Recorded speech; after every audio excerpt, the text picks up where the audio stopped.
देख रहे हैं अब तक न्यूज चैनल। या कंपनीच्या विरोधात आपल्याला असहकार आंदोलन पुकारायचं आहे। असहकार म्हणजे कंपनी जे बिल अगदी खंडणीसारखे जे वसूल करते आहे आणि आपल्याला नानाजी पाटलांचा, क्रांतिसिंह नानाजी पाटलांचा आपल्याला आदर्श आहे आणि इतिहासातून आपण काहीतरी शिकलं पाहिजे। आज आपण ही मालेगाव पॉवर सप्लाय कंपनीची तुलना ईस्ट इंडिया कंपनी बरोबर आपण करीत आहोत आणि त्याच पद्धतीने या कंपनीचं कामकाज चाललेलं आहे। आले या ठिकाणी आपल्याला सुविधा द्यायला, मात्र यांनी आपल्या घरांवर दरोडे टाकायला सुरुवात केलेली आहे। आज आपण आंदोलन करून जवळपास एक आठवडा झाला, मात्र यांच्या कामकाजामध्ये कुठल्याही प्रकारची सुधारणा या ठिकाणी आढळून आलेली नाही आहे। त्या पद्धतीने यांचं कामकाज चाललेलं आहे आणि आपण पण एक महिन्याचा टाइम घेतलेला आहे। महिन्याचा टाइम याच्यासाठी घेतला, हे काही कुठलं राजकीय आंदोलन नाहीये, कुठल्या राजकीय एका पक्षाचं नाहीये।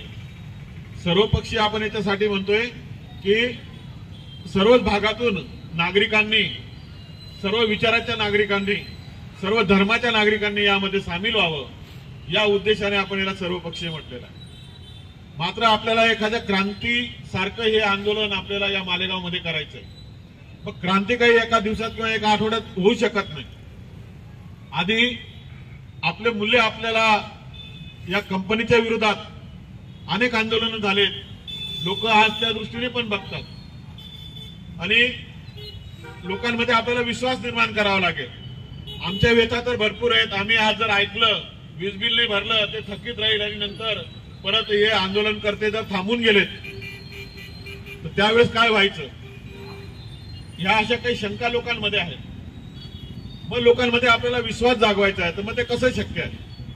मग आपण लोकांपर्यंत जायचं, त्या त्या भागामध्ये, त्या त्या कॉलनीमध्ये, त्यांच्या त्या त्या प्रत्येक चौकामध्ये जाऊन आपल्याला या आंदोलनाची दिशा आणि याचे आंदोलनाचे जे काही मूल्य असेल आपल्याला त्यांच्यापुढे ठेवायचे आहेत। आणि ज्या वेळेस नागरिक यामध्ये, कारण या गावातला, शहरातला जवळपास 80-90% नागरिक या कंपनीला त्रस्त झालेला, उरलेले यांना मोजत नाहीत, त्यांनी डायरेक्ट आपले कनेक्शन घेऊन टाकलेले आहेत। म्हणजे जे काही कन्झ्युमर्स आहेत 100% यांच्यावर नाराज आहेत, यांच्या या जाचाला कंटाळलेले आहेत। मग विचार करा तुम्ही की जवळपास 5 लाख संख्येचं हे आपलं शहर, 5 ते 6 लाख लोकसंख्येचं अधिकृत सांगतो।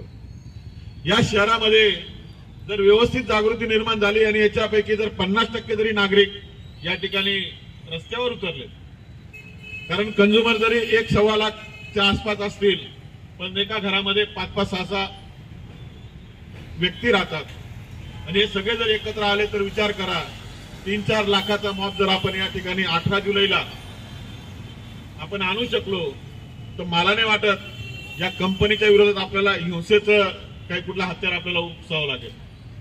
ज्यांना घाबरूनच हे मालेगाव या ठिकाणी सोडावं लागेल। म्हणून आपल्याला नागरिकांपर्यंत हा विषय घेऊन जायचा आहे आणि यापुढे वक्त्यांनी, आता हा रथ आपण एक प्रकारे याचं लोकार्पण झालेलं आहे, याचं सुरुवात झालेली आहे आणि हा रथ उद्यापासून आपल्याला संपूर्ण मालेगाव शहरमध्ये वेगवेगळ्या भागांमध्ये आपल्याला न्यायचा आहे। मग करायचं काय?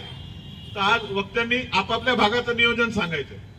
मी बोललोय आठवड्यातले 3 दिवस, तर याच्यासाठी की काही आपले वैयक्तिक कामं असतील, काही राजकीय आणि इतर काही कामं असतील, याच्यामुळे आपण असं ठरवलं की शुक्रवार, शनिवार, रविवार असे 3 दिवस आपण ठरवायचे।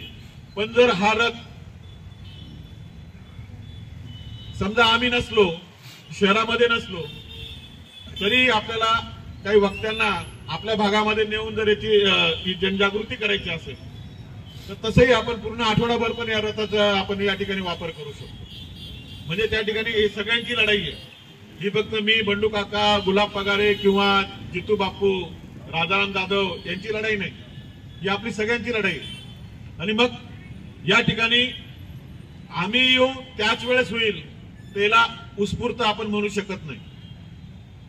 उत्स्फूर्त जे प्लॅनिंग न करता जे घडून येतं त्याला आपण उत्स्फूर्त म्हणतो. मग जर या आंदोलनामध्ये जोपर्यंत नागरिकांचा, त्रासलेल्या नागरिकांचा, त्रस्त नागरिकांचा जोपर्यंत प्रत्यक्ष सहभाग येत नाही तोपर्यंत या आंदोलनाला आपण उत्स्फूर्त म्हणू शकत नाही. आणि आंदोलनाचं ज्या पद्धतीने आपल्याला पुढे करायचं आहे तर त्या दृष्टीने नागरिकांचा मोठा सहभाग आपल्याला या ठिकाणी अपेक्षित आहे. याच्यासाठी आपल्याला अहोरात्र मेहनत घ्यावी लागली तरी चालेल. आणि या दृष्टीने किंवा याच अनुषंगाने येणाऱ्या वक्त्यांनी सुद्धा या ठिकाणी आपलं वक्तव्य करायचंय एवढी विनंती या ठिकाणी मी करेल. आणि उद्याचं नियोजन पण ज्यांना करणं शक्य असेल उद्याच्या उद्या कदाचित आपल्याला एक ऐवजी जर अशा वेळेस सायंकाळी जर आपण 5-6 वाजेला एखादी सभा केली, 1-8 वाजता गेली तर 2 सभा सुद्धा आपलं होऊ शकतं. 18 जुलै म्हणजे आता आपल्याकडे फक्त जवळपास 20-21 दिवस आपल्याकडे आहे. 20-21 दिवसात आपण जर 2 सभांचं जर नियोजन म्हटलं 21 दिवस जर पूर्ण आपण केलं तर 40-42 सभा होऊ शकतात. आणि कदाचित याच्यामध्ये आपल्याला नियोजनामध्ये वाढ करावी लागेल. कदाचित असं पण होईल की सकाळच्या वेळेस जर कुठे शक्य असेल तर अशा त्या ठिकाणी आपण सकाळच्या सुद्धा सभा आपण घेऊ शकतो. परत पावसाचा विषय आहे म्हणून आपण आपल्या या पद्धतीच्या नियोजनाला, या पुढच्या कार्यक्रमाला व्यवस्थित दिशा देण्याचं वक्तव्य आपल्याकडून या ठिकाणी अपेक्षित आहे. एवढंच या ठिकाणी बोलतो आणि थांबतो. जय हिंद, जय महाराष्ट्र, भारत माता की.